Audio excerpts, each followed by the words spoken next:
And Jeannie, I hope you got captions on. Oh, let me Uh, turn that on. Thanks for the reminder. yeah, of course.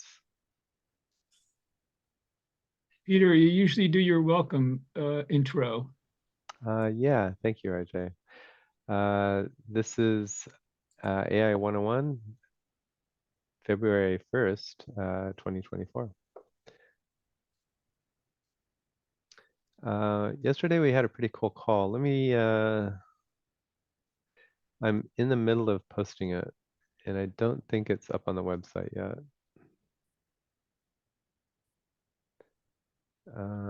Nope.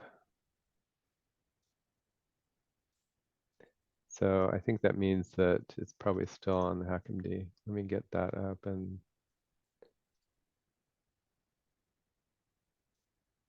yeah, there you go. This is yesterday's notes. I'll share a link to this too, but these links, by the way, are only good for a few days, and then I copy them to the website, and this link goes away. So don't bookmark these, but you can use them for now. A thing that I'm interested in, and maybe we'll get to do a little bit of it today, is the idea of building blocks. And I think it was Hope who came up with that kind of name. It'd be really nice if we had like a simple set of instructions for how to get started with ChatGPT, how to build a GPT, how to get started with Dolly. We kind of started that a little bit yesterday, but we went through a lot of really great information about dictation, how to get it so your computer can listen to you talk and then write the text, and then you can do stuff with the text. And we had some good conversations about using ChatGPT, getting used to ChatGPT and what it's good for. Maybe we'll do a little bit of that today. And RJ is particularly interested in talking about local language models. And a good thing to do with local language models would also be local image generation. So I kind of wanted to do a little bit more homework on my side before we did that too much, but we could dig into that today. So having gone through kind of a quick thing, let's talk about what we'll talk about for the next hour, or a little bit less maybe, or a little bit more, depending. I've got a little bit time after the hour. Another big thing, there's consistent styles in Midjourney that just came up. There's some other big news, but if there's, oh, and let me show you a quick slideshow of images. I found this kind of prompt is actually all I prompted was, and this is Midjourney. All I prompted was more or less take a photo taken, or actually not even photo, taken with a Diana F plus. Diana F plus is kind of a toy camera. And so if you just say it's taken with that kind of camera, the kinds of pictures people have taken with those cameras are often nicely photographic. And so, and they look a little bit old and things too. So I really love this new prompt that I'm going to play with more. These are the best 12 or so from about 300 I did late last night, past my bedtime. Very photographically. The other thing I started playing with was chaos and stylize, which I've never really played with before in Midjourney. And so a lot of these are because the chaos has turned up a little bit.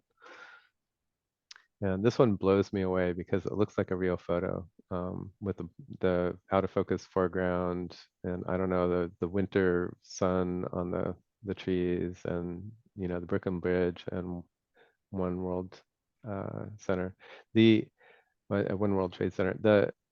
So the funny thing is, this is almost a real perspective, but I don't think you can actually see it quite like this in real life. And it kind of looks more, I mean, it looks more real than real in a way. And I still have trouble convincing myself this is not a photograph. Um, anyway, it's synthesized Midjourney.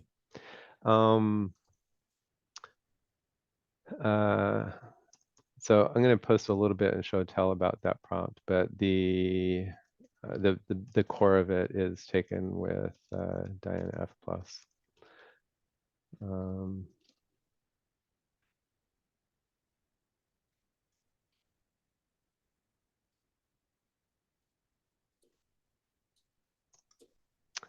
And if we've got enough Midjourney here, or if people are interested in Midjourney, I've also got some tips and tricks. When I started playing around with Chaos and Stylize or whatever, there's a way to play around really quickly with a bunch of those to kind of figure out what what images you like.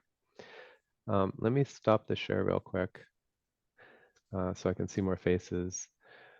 Anything else we should talk about, or any pressing questions that folks have? Could be I'd about like to, AI. Sorry, Jay. yeah, I'd like to raise the topic for maybe future meetings where we cover making images, but for the purpose of conveying information like images that have text or diagrams, because that would be really useful for people to know how to do. Because, for different social media and business and other purposes, you want to be able to convey an idea very quickly that with an image that has text and Yep. says the words that you want to say in the places that you want to say, and maybe has a diagram like stick figures or characters or something like that. That would really be helpful, I think. That's super smart and super smart. Let me kibitz a little bit. The answer to that is pretty much to use Canva or Photoshop or something like that. So the trick with that is going to be, don't try to get the AI to create everything. Get the AI to create some of the important parts, and especially the visual things that make it look pretty. And then to make it really well composed, add text or set up diagrams or something like that. That's a separate tool. Canva or I would diagrams.net is great for diagrams, yada yada. That's the spoiler for that. But I love that, RJ. We'll cover that more in the future. Jeannie. Yes, thank you. To piggyback on that, um, in the AI Salon, in more recent posts I've seen in the past week or two, folks are able to put text on the images that they're uploading, and it has maybe their name on it or a source or something on it that identifies it as theirs. Now, often to view these, I have to download it on my computer. So it's great when they have text on it, because if I run past it later, I go, oh yeah, that's not mine. That's not mine. So, because I don't want to use somebody else's images in something that I'm creating. Yep. So if you could add to that how they may be doing that for the AI salon, do you think that's Canva? Um, if I go to show and tell, would you be able to be able to find something that you're? Think so. I feel like 4 or 5 days ago. This has got text, but this Yes, I isn't. can do that. Yeah. Yeah, They have it in the lower, as I'm looking at this, in yeah, the lower left. yeah. Um, uh, even so, this is another good one. Hope. That's beautiful lettering there. But this is the kind of stuff. Well, I guess this is not what you're talking about. You're talking about adding some text on the lower left that says who it's from. That would be Canva or something else. Yeah. Okay, thank you. But there are particular AI Salon members, and they're really good at. It seems like they're not using Canva, it seems like they're somehow getting it right in the image somehow. Oh, This that one they blew me found away by another way. Danielle. This one came out really good. But she's talking about Jeannie's talking about a kind of a watermark, which Yes. is going to be not AI. Oh, okay. Um, there are probably, let me kind of do that, not necessarily right away, but best ways to add a visual watermark. Um, to images.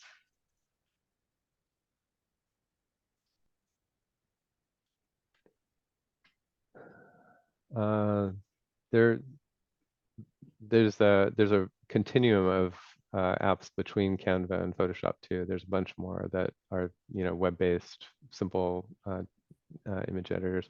Now that I think about it, I think you'll be able to see this if I do a screen cap. This is clean shot. Um, Even a screen cap thing will have a way to add text like that. Um, Oh, wait, hold on. Hold up. I do a lot of screenshots. I don't mean to interrupt, but what did you just do? You uh, added a, so this is a Mac thing called Clean Shot, and I have it listed up here in the toolbar.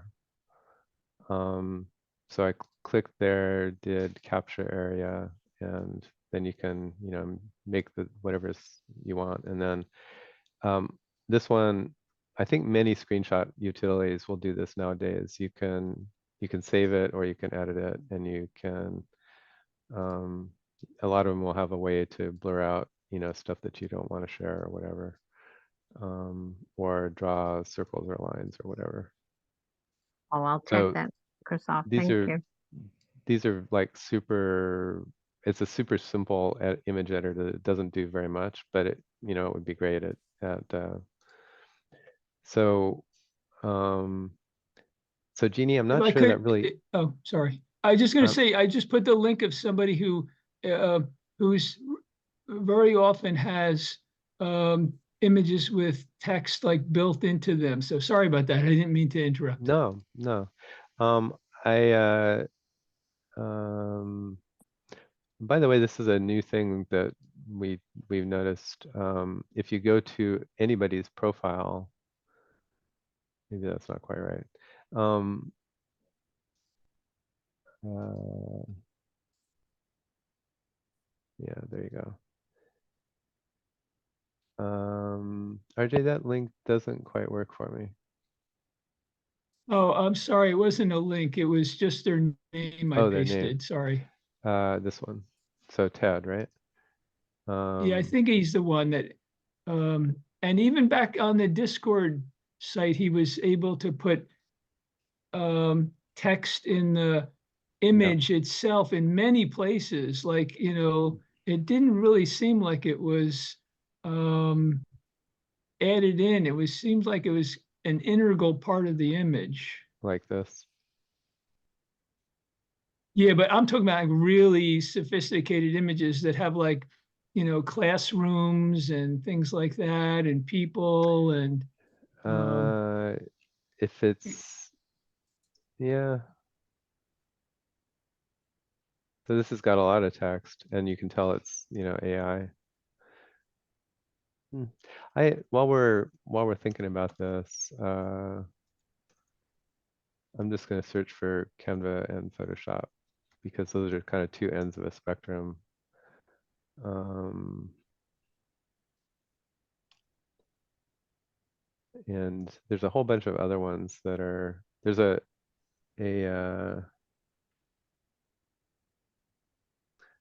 there's a Canva shop, Photoshop. GIMP.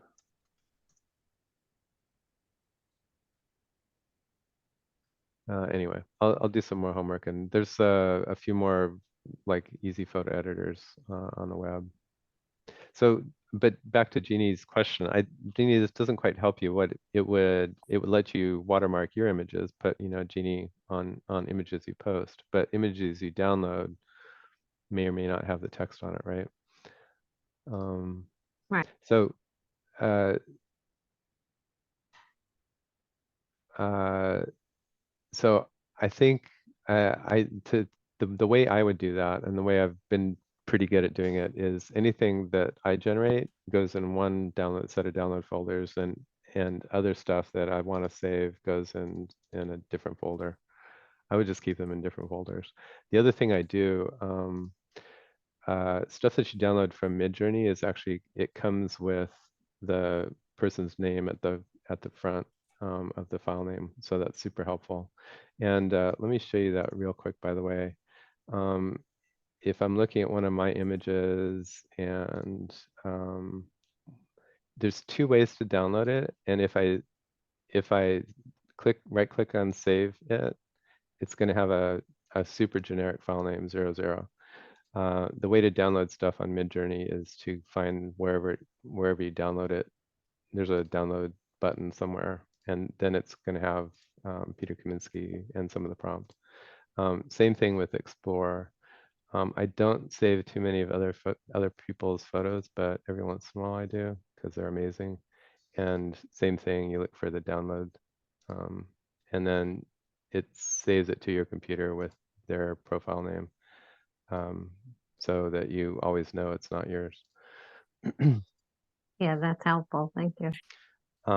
That doesn't help you here. And so if I were downloading stuff from Show and Tell, I think it has a dumb file name, some generic file name. So I'll always add something like that at the front, just when I download it, because you're totally right. You don't want to mix images up. So then in my downloads folder, sort by last modified, there's Sherry's, and you can tell, Peter Kaminsky. Dolly doesn't do that for you, so you have to kind of do that by hand. But Peter Kaminsky. And that's, so I named that one Sherry. This one came from Midjourney, and I know it's from Dell 1550. And it's kind of a funny thing, but a big thing with AI is actually information management and file management and stuff like that, because you end up with so much stuff. You need to start kind of getting serious about different folders and file names and all that kind of stuff.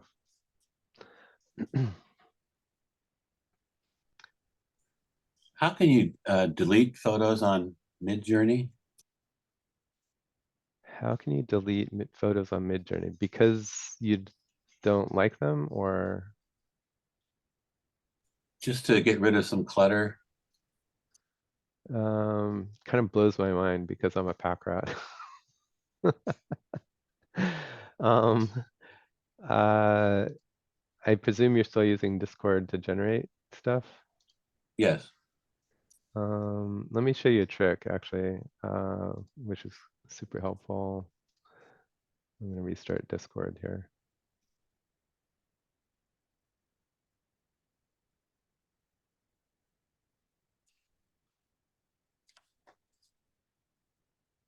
I do not see Discord. Isn't that weird?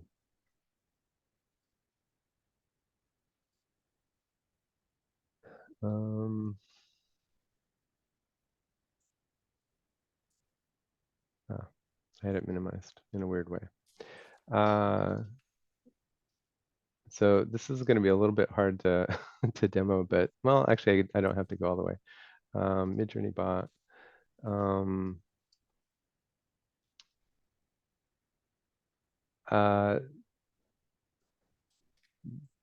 I think I'm not going to delete any of these because they aren't, some of these aren't great, but they're not bad enough to delete. Whenever you're looking at a message from Midjourney bot, and so here I'm in DMs, this should also work if you're in a newbie channel or something like that, or on your own server. If you go up here and do emoji, this X, which is, I guess, colon X colon or colon cross underscore mark colon. If you do this emoji on a message from Midjourney bot, it'll disappear it.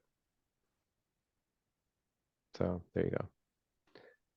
The other thing I know about like this is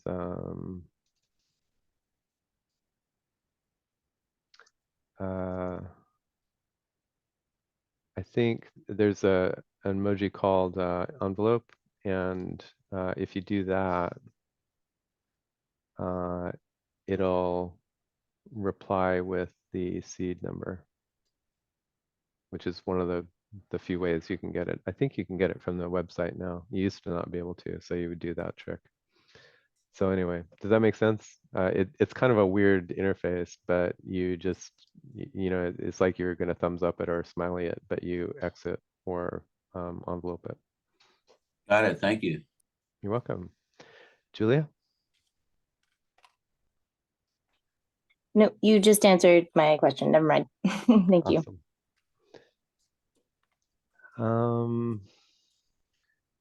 The inside out thing, if you haven't seen, I don't know that I don't know that Kyle does a great, or Kyle or whoever does a great job of posting the recordings, but the session this week, the AI Salon session with the guest speaker who's got an indie animation studio, that was a really good one, and it got some into art and AI pretty deep. It was pretty cool. That's why I've got Inside Out on my screen.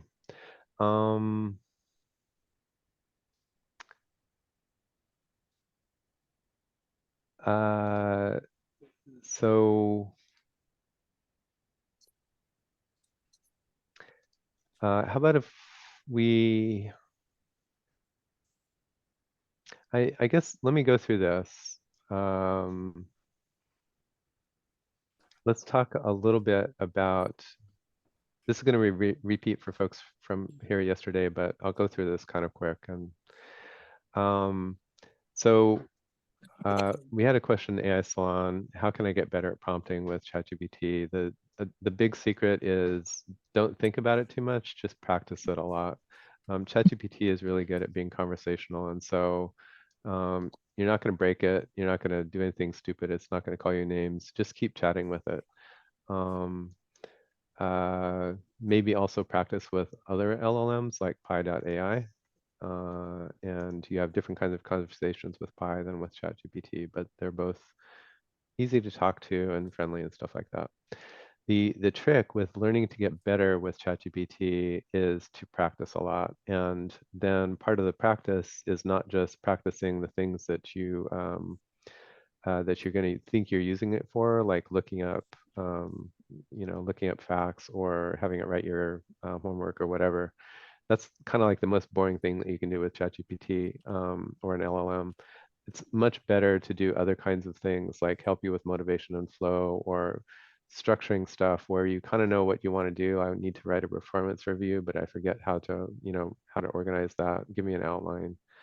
Help me know a little bit more about something that I kind of know about, and I can ask dumb questions about, but ChatGPT can help me know a little bit more. So if I were trying to do my job or trying to answer a kid's question about, something, it helps you know a little bit more than you would otherwise. ChatGPT is also great at brainstorming. So when you know this is kind of what you want to do with it,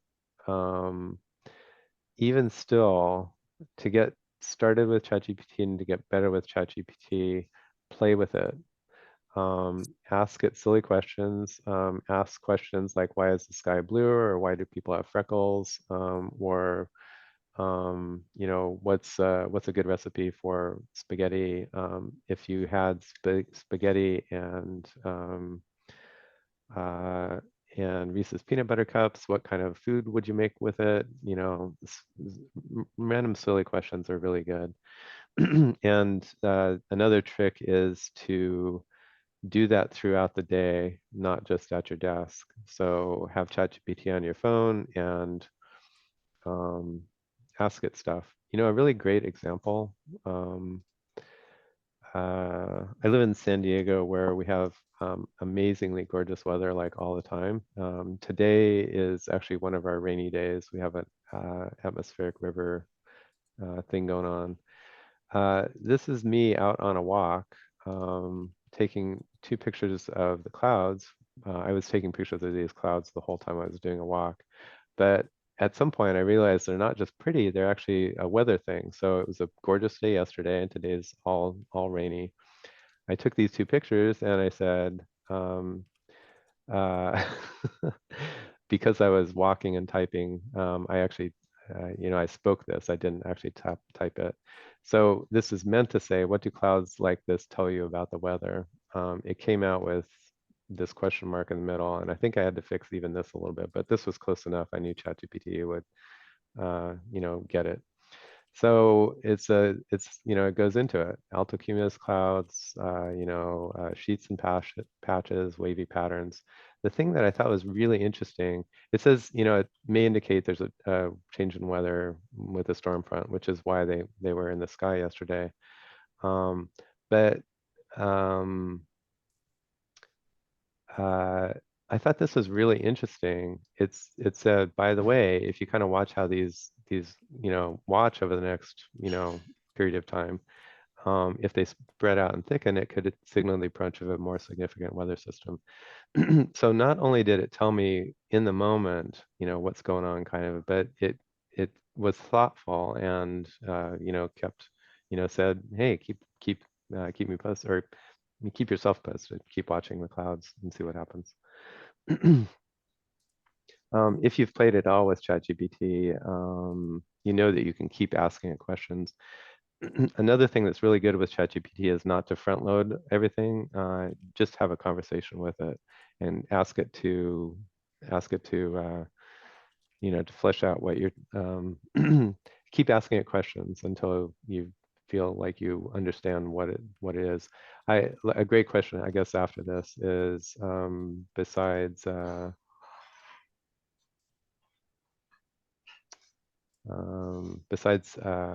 let me do it. I'm tempted to do a thing that we learned about yesterday.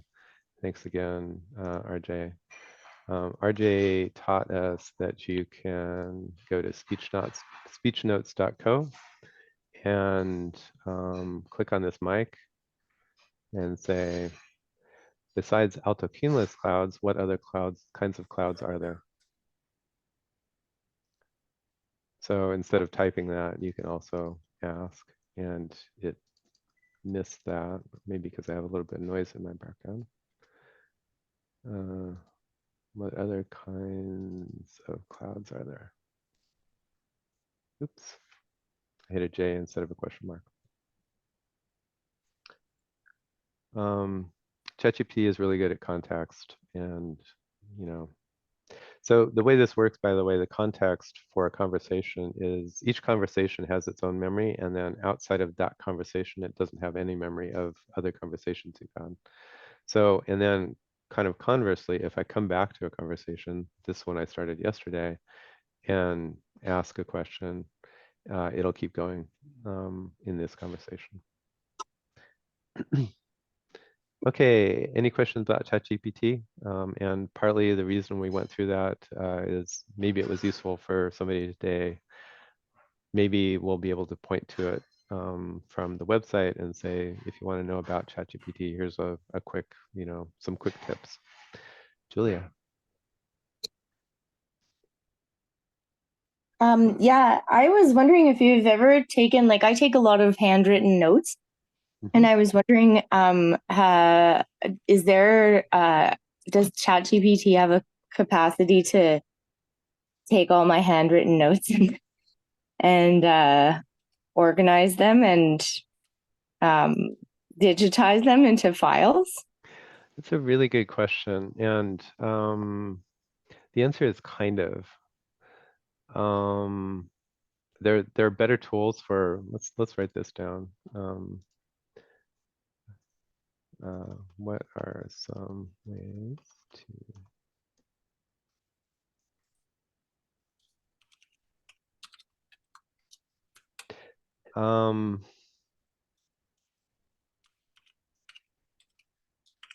ChatGPT will do some of that, and especially the thing to remember about ChatGPT is it. I'm going to say something weird, but it kind of has a low resolution view of stuff that you send it. But it's actually got two modes. It looks at the image. Sorry for I'm going to go into technical detail a little bit because it's a little bit interesting and probably useful. Um, uh, wrote a little app, or I had ChatGPT help me write a little app that sends any images I want to OpenAI, and then it describes it. And I learned through that anything that you send it, kind of the first pass at it is really low res, 512 by 512 pixels. It's got a built-in thing where if you send it a larger resolution thing, I think it looks at the whole thing once, and then it can tell if it needs to zoom in, it zooms in and reads detailed parts. So this system works great for photographs, and I'm not sure it's going to work great for handwritten notes. You should try it, definitely. Let me see if I've got any. Hopefully this won't cause. And so I think big writing, it's going to do a good job at, and like a whole sheet of handwritten notes. ChatGPT is probably not the right way to do it. There's other ways to do it. I think one of the best ways is Google Docs, actually. Google Docs does OCR pretty well. While that's loading up, let me show you an interesting example of this. Kind of blew me away. And I apologize, you're going to look through my photo roll here. But maybe I can find one particular photo which was really dramatic. This was fun to give to another thing, by the way, to do with ChatGPT, GPT-4. Take it out on walks. I especially like when it's golden hour. And take pictures of everything, and then ask it to describe the image, or ask it to make an image like that one. So this is why I took this. I actually kind of like photographs like this, but I gave it to ChatGPT right away, and I use Midjourney. So instead of saying make an image, I said make a prompt, but don't make an image, and then I give it to Midjourney.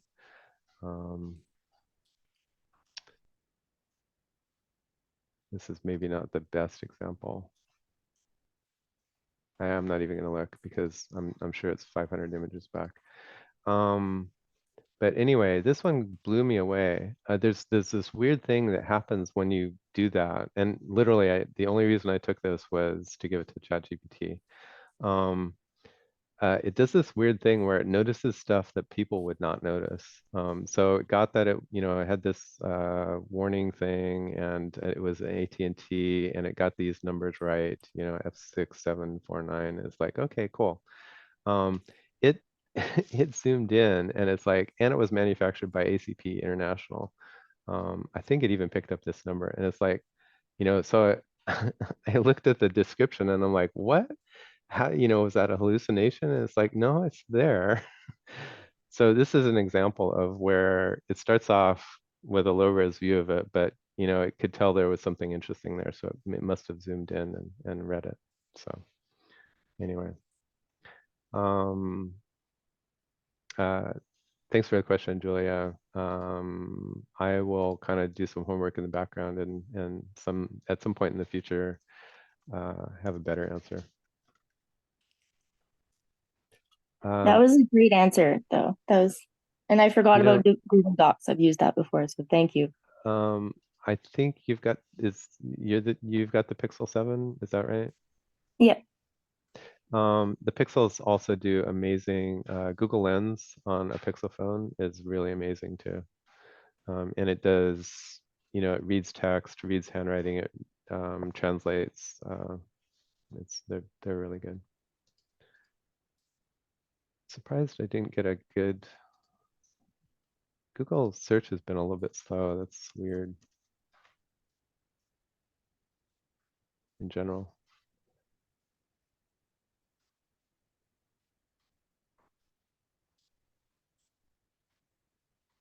Maybe Google's overwhelmed because people are making images now in Bard Yep. starting today. Yeah. Yeah. Yeah. Good point. I'm gonna try see what happens when we. This is not well. It's kind of handwritten. um, it's actually a little bit tilted too, which is kind of cool. Let's see what ChatGPT does with that. And I think this is super fun. It's always fascinating for me. I think for some people, certain kinds of things that uh, certain kinds of things that I guess there are things I've done with ChatGPT that felt more like homework than fun. Pictures is not one of them, but I remember when I was first getting started, one of the things that you can do with it is all the questions. This isn't the same thing that's going to be fun or boring for everybody, but a boring thing for me was asking it, uh,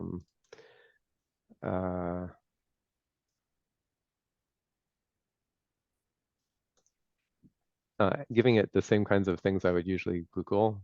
I started making sure to um,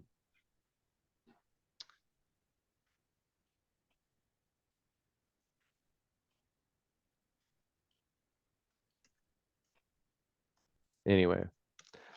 If taking pictures and giving them ChatGPT feels like homework, it's good homework to do even for learning about ChatGPT and what it can do, at your job. So yeah, so there you go, Julia. It'll read that, no problem.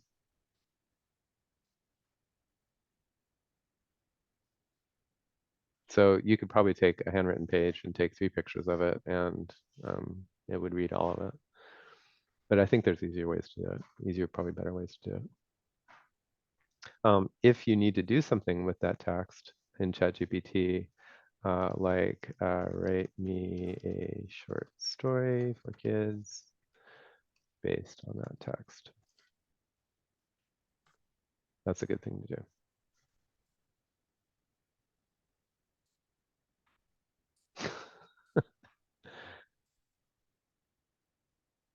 Oh, I was worried. By the way, for people that use, sorry, Go ahead, RJ. I was going to say, by the way, everybody, probably not in the too far future, if you have AI that has vision capabilities that's looking at you, it could probably eventually read your emotions from your facial expressions and Yeah, things like that. yeah. I think that's true already, right? Well, yeah, they can do it, but I don't know which systems are doing it right now that we can access. Uh, I have a little thumbnail of myself. I think that's probably big enough. I'm gonna screenshot it. You probably can't see it right now, but I'm gonna screenshot it. And I'm gonna make a weird face. Um, and then let's upload that and uh, see what happens. This, by the way, this network error thing, it looks scary, and every once in a while I worry that I broke something. It's it's something in their systems that broke, and you just click regenerate. Nothing to freak out about. So let's find that. Yep.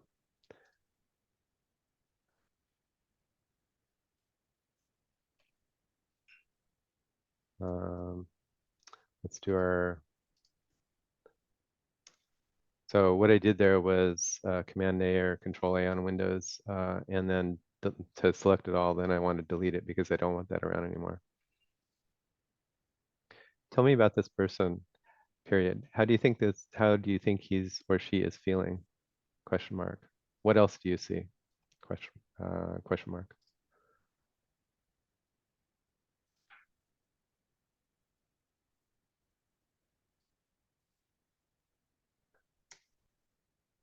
It's gonna say he's on mute and his name is Peter Kaminsky.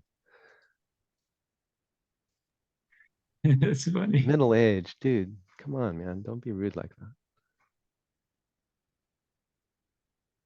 that. And the bald thing. Oh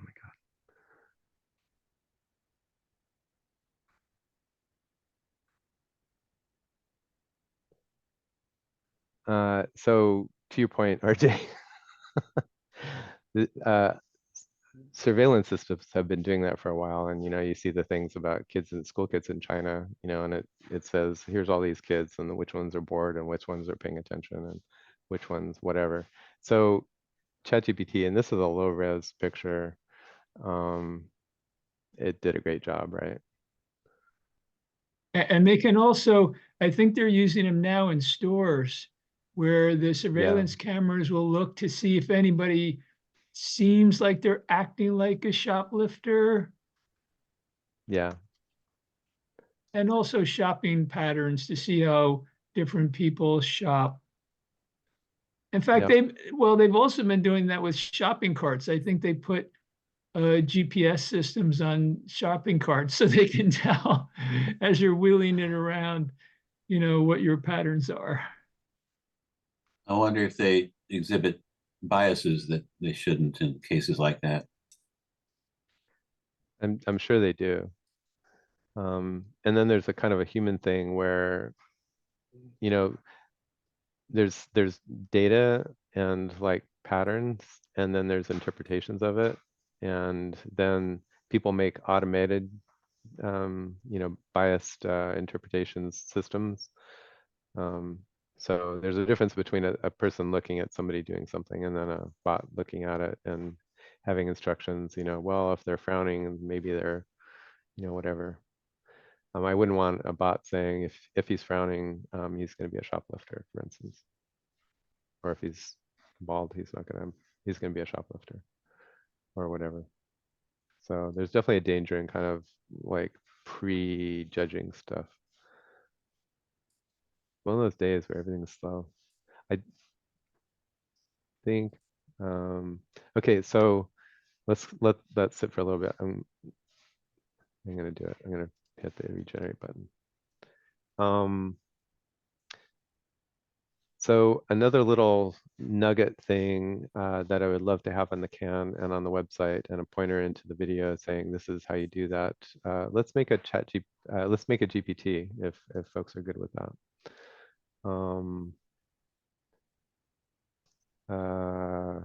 Does anybody have questions about GPTs or thoughts about them before we start, which would be super interesting to hear if anybody's got that.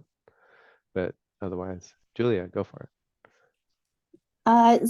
So it's actually not about GPTs, but I don't know when I'm going to be otherwise able to ask this question. At the very beginning of our session today, we were talking about mid-journey prompting, and you had put up some notes about consistent styles.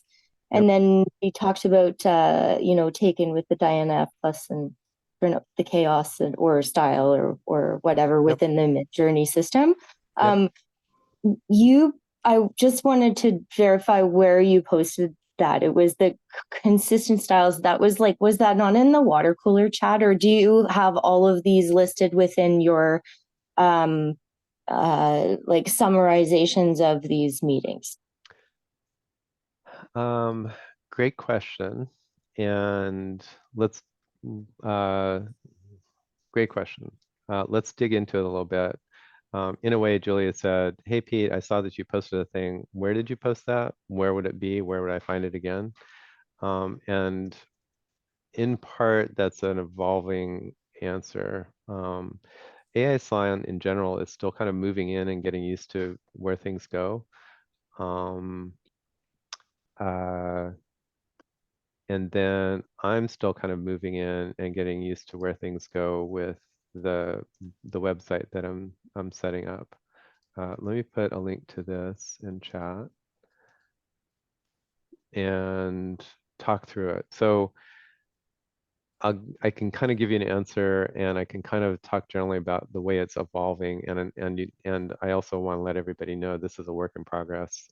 We need a lot of work, kind of to make this whole thing better, but we're getting there. So because the short answer, where did I post about consistent styles? I actually saw this pop up on the Discord server and immediately like, oh my gosh, that's so cool, and copy pasted it over. Where I would put that kind of thing is in news because it's new stuff.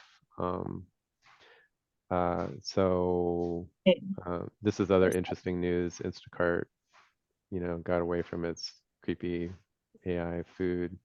And it's down here, right here, 13 hours ago. I'm doing something where I actually don't like where the other people who are interested in Midjourney are. So show and tell is obviously some people are Midjourney, but that's not a place to post news. Leia's Art Guild is another place where people will be interested in Midjourney, but I don't have a rhythm yet of understanding what's good there and what's not. I don't, this is definitely not art, even though it kind of involves some of the technology for art. So a thing that I'm doing, if I know it's related to the topics that have come up in the AI 101 sessions, I just post the same thing. I literally pasted it here, I think, and then copied it and pasted it here. Another thing that you can do kind of for everybody, which we did previously, is if you know if it's from a particular person, let me see if I can find like something from Sherry, for instance. I'm going to do a weird thing here. I don't know a better way to do this. I don't know how to search the whole salon, but I know that you can do it. You can actually go to anywhere and it's going to search only in AI 101 in this case, but then you can delete AI 101. And then I should be able to type for Sherry. And then if you know it's from a certain person, you can, click members. So then if you go to a certain person, you can, I did that really fast, sorry, but there's a see activity. So this is all the things that Sherry's posted recently. So that's another way to find stuff. And then it's funny, this it didn't seem important or relevant enough to the future. I guess I'm trying to make, on the website, I'm trying to make a, like a little bit of an encyclopedia or documentation thing that's going to last for months and maybe years. So I didn't post that news article here because it's interesting for a month or something like that. So then on this site, what I'm starting to do is I have a list of recordings, and yesterday's will come up and today's will come up here, in the next day or two. I've also got a list of topics. So this is going to be a list that keeps growing. ChatGPT is not on here yet, but I actually have a ChatGPT page I made yesterday. So then if you click on Midjourney, the idea is to keep adding links to stuff that I posted somewhere. So an article about Midjourney is bulk downloading images from Midjourney. This is something I posted to AI 101 and then saved in the archive as well. And I'm trying to make these, get back to the topic thing going on. You can always click all pages and find other stuff. So here's the ChatGPT topics page, which I haven't put on the homepage yet, but I will soon. And then this is the question from yesterday, which I did capture, because especially in the chat, it's going to scroll away and get lost. And so I grabbed this. Julia. Yes, that was an absolutely fabulous answer to that question yesterday. It boosted my I'm confidence glad it quite a helped. lot to be able to just get in and do it with your very simple instructions. Um, okay, but the other question that I had from the very beginning of our meeting was that you were talking about RJ's has tips and tricks for Pi, and I was wondering where that is. Is that also in the 101 notes, like on the website that is? RJ's talked about that in some of our different calls, and I don't yet have, like yesterday's call, he had some good tips and tricks for Pi. Yes, okay. So I just go and review the session Well, from yesterday, and I'll find it basically. Yeah. There's not much. There's not much really that was captured, I think, on that topic. In fact, Peter, I posted a link in several different guilds asking people about their interested in discussing Pi AI, but I really didn't get any replies showing that they were interested in talking about their experiences, which surprised me because I thought we had a lot of people here that used it, but maybe they're just not comfortable talking about it, their conversations. Or they might not have used it for long enough. Like I don't feel like I've used it for long enough to have any good Yeah, I feedback. could say one thing real quick, just before Ginny goes in there, that I find the most useful thing that I use with Pi on a daily, regular basis is to guide its conversation so that it doesn't try to take control of the conversation. So, like, if I'm talking about something and I want to talk about it more, I'll say at the end of this sentence, and that okay, and now I'm going to explain a little bit more about that. So by guiding the conversation that way, almost like you would with a person or like a child in particular, they realize where you want the conversation to go, and they don't try to hijack the conversation with telling you what to do or asking you questions that you don't really want to talk about.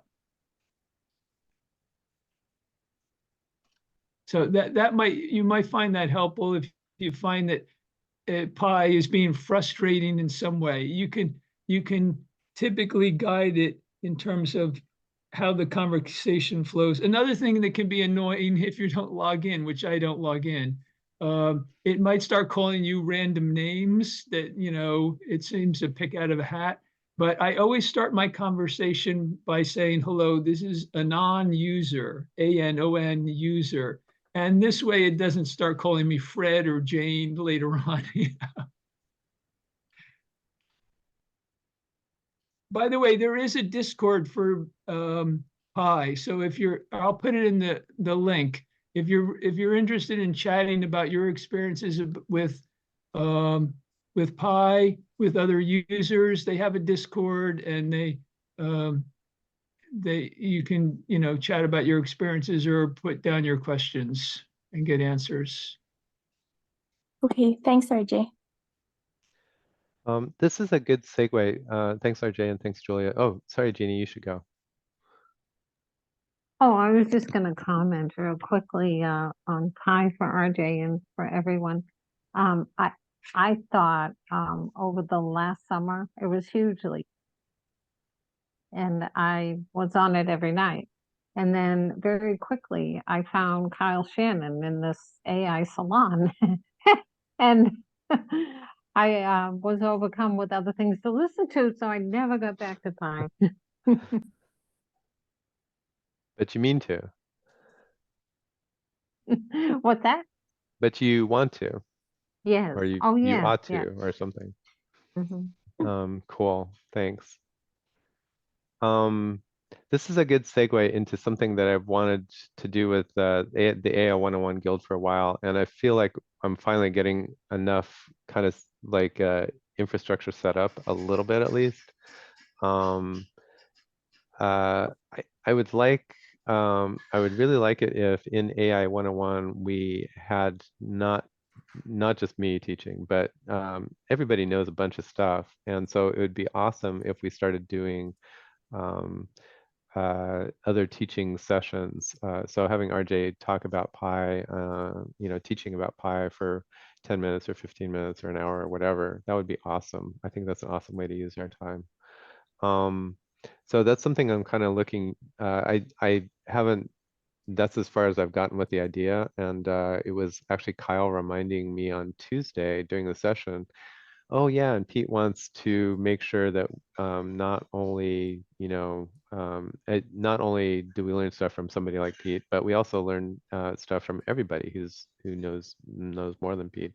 Um, uh, you all know more about Pi than I do, for instance. So RJ, I'll back channel you and ask you about some times to set up. But I'd like to do that with more people too. And I'll announce something in the next few days in the AI 101 channel for the folks that won't see this. So I'm looking forward to that.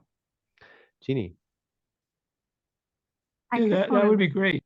yes, I just wanted to say I do a lot of work with DID and I'm working with DID agents, but I also do a lot of work with CapCut, not so much Canva. So I just thought I'd throw that in there.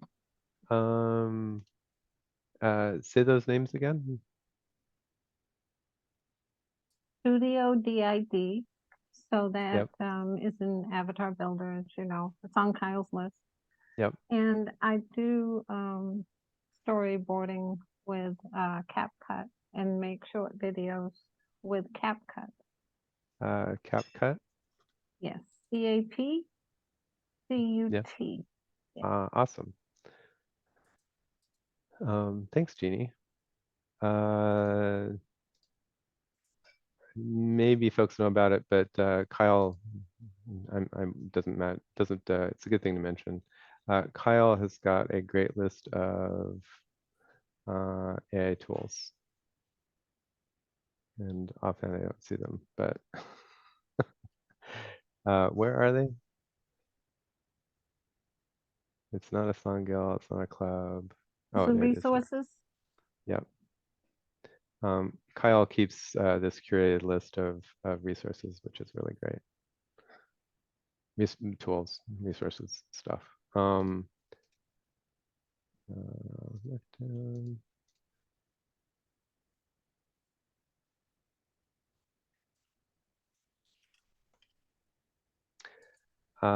So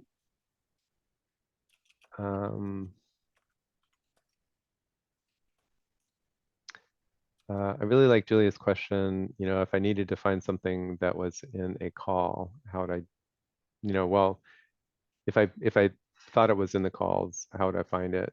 Um, uh, a 1 hour or an hour and a half call is kind of a long thing to listen through. So um, when I turn on the Zoom AI summary, it makes a summary like this, and hopefully it'll be easy enough to kind of search through this a little. It's sometimes pretty junky, like it would be hard to search for ChatGPT. You wouldn't find that. You would find this. But I think so there's going to be a process of posting the AI stuff, and then maybe we can all help clean this up over time.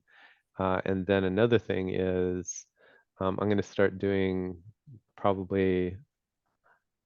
I think this is going to be a little bit hard, so we'll see if it works or not. But a call like this or a call like yesterday's, these get posted on YouTube, and the YouTube link is up at the top. So then I could use YouTube chapters to do something like make a chapter where RJ has tips on Pi, for instance, would be a chapter. I'll have to. We didn't start the meeting on the hour, so I'm gonna have to figure out the right time to do this, and go through the whole recording kind of with the transcript or whatever, and kind of like look for the high points and make those into chapter links. But that's kind of where all of this is going into better organized and more able to pull stuff from previous conversations. Not quite there yet, but on the way there, and it's looking pretty good. This is something, by the way, that I can do part of that. I can do some of it. I would love to get some help doing it too. And whoever helps is going to learn a lot about my workflow and my tools, at least. um, uh, I would love to keep going, but maybe it's a good time to kind of start wrapping up too. Um, uh, I can spend a few more minutes, or we could call it good and get off to other things. Any quick questions or thoughts or stuff we should go for, Julia? If you do want help, like organizing or categorizing, I guess is what my first guess. But my question was really, how would you envision that people would help you clean up the notes or organize? Like, what would you want from what would you hope to gain from that help, other than like how would that happen? Great Or you can question. think about it if you want. No, great question. I can tell you really with a lot of detail.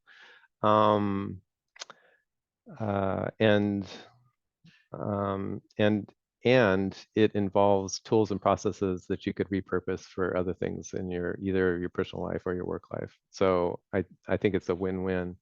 Uh, Real quick, the reason, I mean,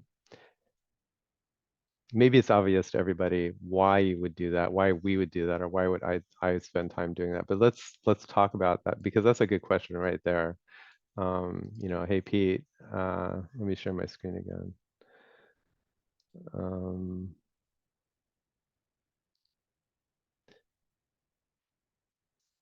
hey Pete, maybe this is just good enough. Why do you why do you need to make this better? It's like, so what? What if they can't really search it? The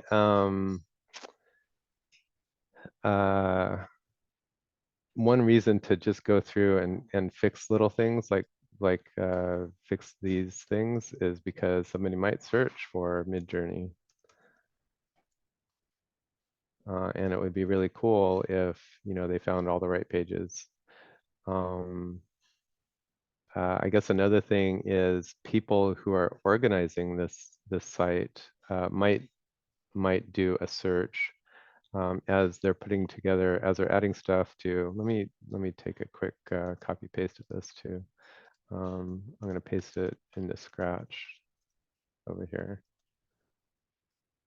And then make bullets.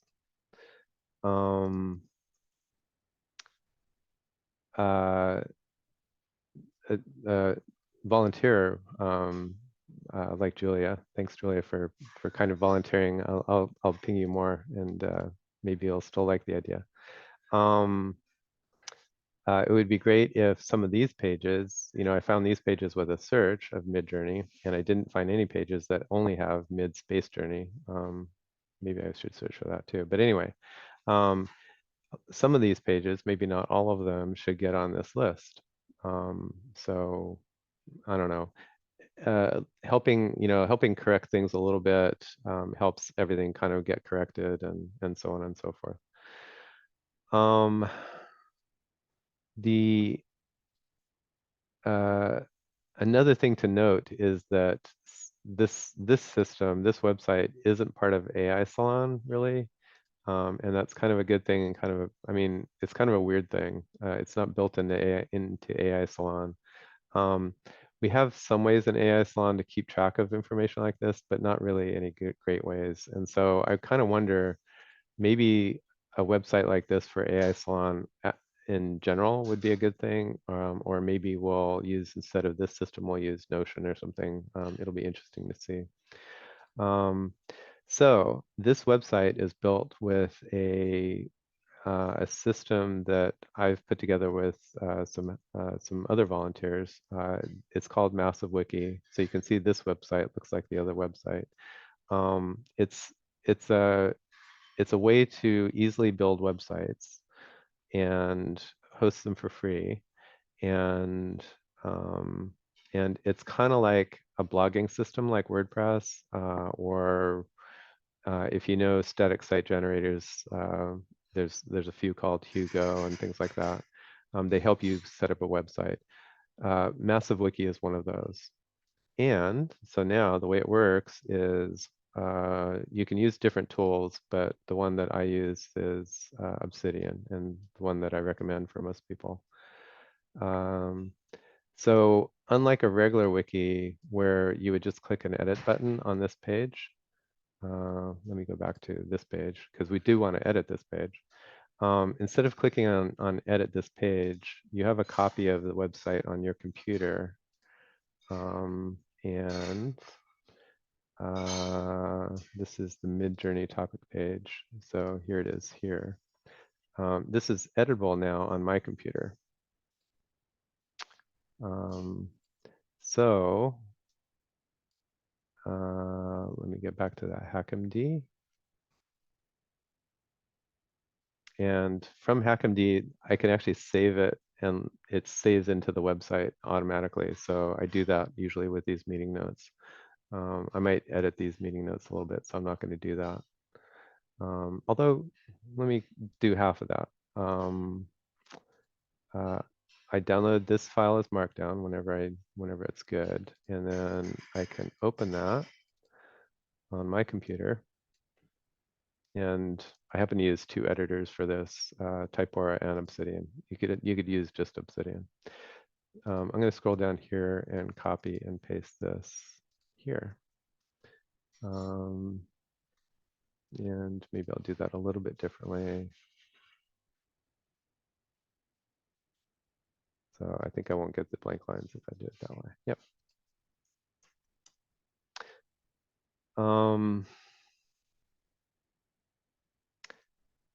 So Midjourney is this page. Bulk downloading is already there. What's new is kind of like the recent changes thing. I'm going to say the rest of these, because to do this a little bit more carefully, I would look at each of these pages and make sure they were Midjourney relevant, but I'm just going to say that they probably are. I can quickly turn these into links to the page. And I won't explain the trick there, but it's a real simple trick. And now on my computer, I can go to the home page, click on the Midjourney topic thing, and then click on these links, and I get to the right place. A thing that I haven't started doing with this too much is adding that up to topics. This is kind of a backlink to the Midjourney topic page. So I'll add that while I'm here. And I would add that to this one too, but I won't yet. And then what I can do with this system is look at what pages got changed here. GPTs, yep. And I can also look at what the change was. The green means these lines were added to that page. Or I can go look at the page itself if I need to check it. So these changes are good, and I'm going to say added some links to Midjourney. This is a note to everybody else working on this, what we did in this set of changes, and then save it. And this is saving it to the cloud, and then a minute later, through the magic of automation and continuous integration, it's called in DevOps land. Through the magic of automation, the website, the online website is going to get refreshed. And I won't click refresh yet because it's going to take another 20 seconds or so. But so there you go. That whole toolkit is kind of very carefully constructed and curated to be multi-purpose and useful for lots of different things. So I can make websites with Obsidian. I can have a personal knowledge base with Obsidian. I can keep track of all of my ChatGPT conversations with Obsidian. Obsidian and Markdown. So Markdown is another Midjourney is great at stills, movie stills, Midjourney 6. Um, anyway, I can write a book with Obsidian. I can keep track of all of my to-dos and my household belongings, et cetera, et cetera, et cetera. So every little piece is not very hard to use. And they all stitch together into a system that is useful for lots of stuff. So uh, short story, Julia, I would be using this system.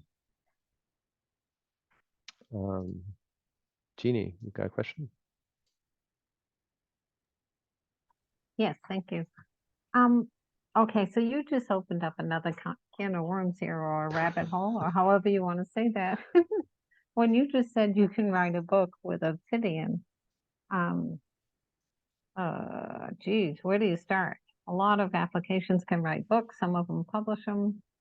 Some of them include the copyright with the publishing. What, can you explain yourself? What the heck did I mean? Is Scrivener familiar to you, Jeannie? No. So I could have meant lots of different things, and you're right. So it's a great question, Pete. What did you mean by write a book with Obsidian? What I meant was, let me show you a different tool, and it's called Scrivener.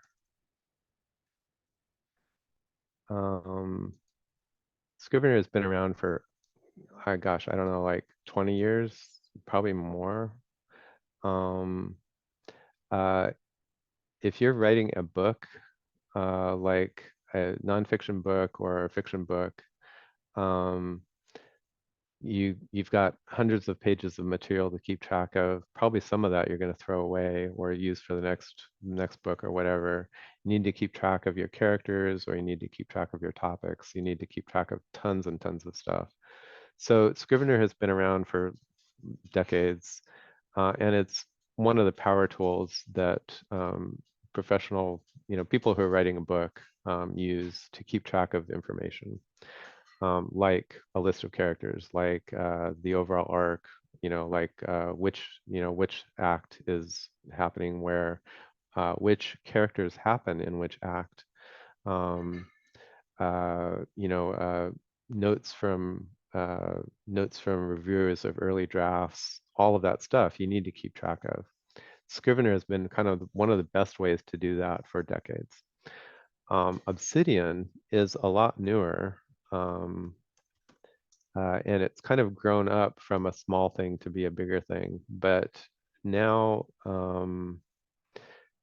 uh, it started off as what people call a personal knowledge manager, but it's had a bunch of stuff added to it by the people who make it, and then it's got a bunch of plugins made by the open source community, so it can do an amazing amount of things. When I said you could write a book with Obsidian, I didn't mean that it would do the writing for you. What I meant is that if you're doing a lot of writing, uh, it will keep track of everything for you in an easy way for you to manage. And it's a lot like using Scrivener, but it's kind of simpler to use. It's the piece parts are simpler, and easier to pick up. And then a really important thing is that you can use Obsidian over and over for different kinds of things. Hey, I'm writing a book, use Obsidian. I need to keep track of all my conversations with ChatGPT, and I never actually write them, or maybe I have little comments or something, use Obsidian. Now with the massive wiki system I've got, I need to set up a website. Well, you could use Obsidian for that. And you use exactly the same processes kind of for all those things and in different ways. Um, uh, so it's kind of like having a modern version of Scrivener. It does not have some of the exact same things that Scrivener does. So Scrivener has a really good way. I think I haven't used it for a while, but it has a way of emulating note cards, 3x5 cards or something like that. You can look at 3x5 cards in different ways in Scrivener, and that's super helpful when you're brainstorming and trying to, turn your brainstorming back into, a novel or a nonfiction book or something like that. Obsidian doesn't quite do that, although I'm sure there are people who have something pretty similar. But it's simple and powerful in a way that kind of it doesn't make it doesn't matter much anymore. So Obsidian is kind of better for most people than Scrivener. Having said that, now a few calls ago, let's see if we can. I don't think we can find on that search, but let's try. First thing I'm going to search for is Obsidian. We talked a little bit. I'm going to actually search for something else. Plugin. We tried playing around with an AI plugin for this is GPT plugins actually. I think maybe it was RJ or somebody else. RJ's been wanting to play around with the AI plugin for Obsidian for a while, and let me see if I've got it still lying around here.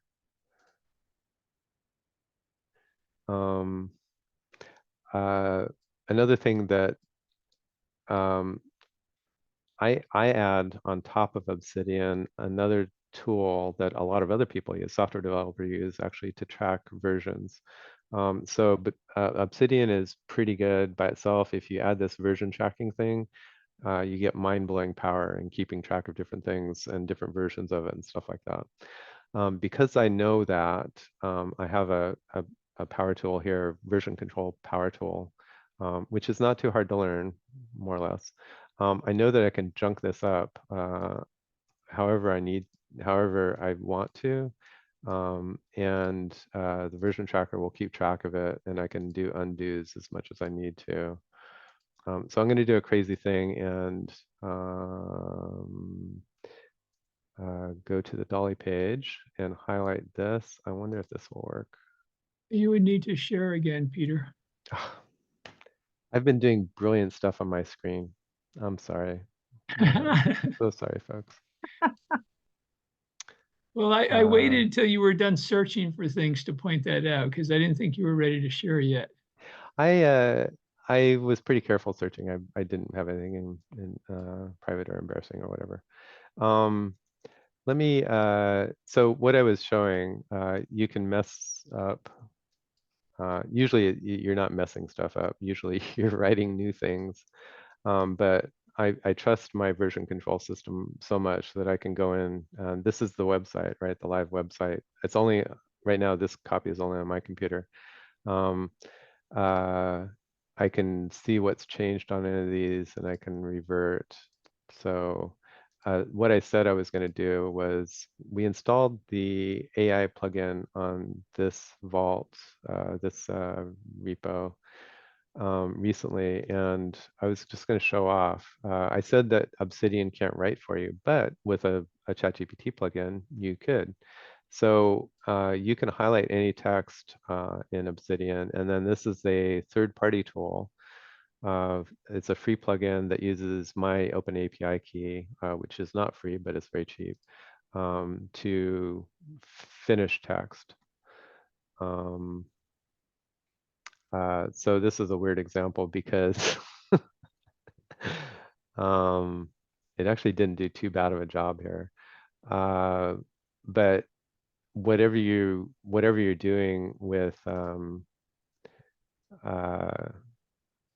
whatever you're doing with Obsidian, you can just like send that as a prompt to OpenAI GPT and get it back, right? So I very laboriously typed, I have an Android topic page. I typed this so that somebody will know a little bit about it. It's like, dang, it'd be nice if there was a little bit more than this.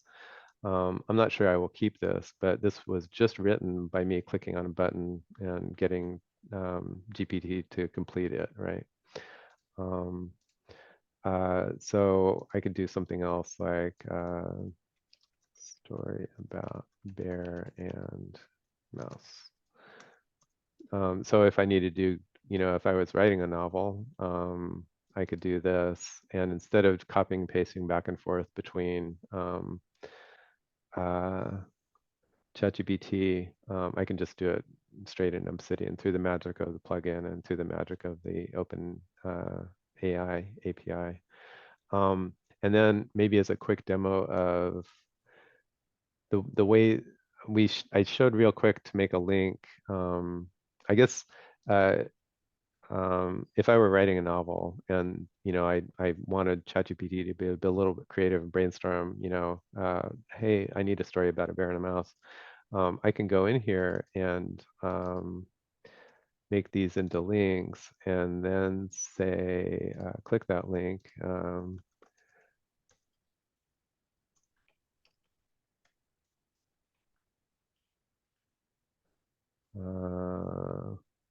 And then, I can keep going, right? You guys know how this works. And then this system, without making links back and forth between things, it already knows that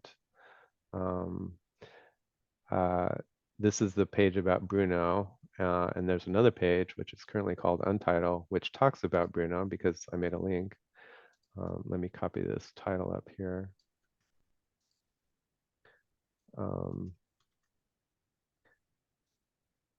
So now if I click on Bruno, now I can tell that page is the story about the bear and a mouse. So like that. Magic of Obsidian, the magic of an AI plugin, and some version control stuff thrown in. Wow, thank you, Peter. Mm-hmm. So I spent a lot of time working on that, working on my work in that system, and I love to teach other people about it. So would love to do more. And I think it, just making the AI 101 website better and the information storage, stuff like that, that would be a separate set of, we could do some of it in general sessions, but it'd probably be a whole separate series of get-togethers. I've got a few other people in different communities that also work with the same tool set. And so you could work with some of those communities and learn more or get involved with them, or start your own community and show other people how to use it. Cool. Thanks for your time. I appreciate it. I had a lot of fun, learned some stuff, got some great questions. And next session, I think is it Saturday morning? Saturday. Yeah. Check the AI 101 thing. It's lovely to see y'all. Thanks again. We'll see you around. Thank you so much, Peter. This is really great. Thank you. You're welcome. Yes, thank Take you, care. Peter. Yep, big thanks. Care, everybody. Bye. Bye. Thank you. Bye.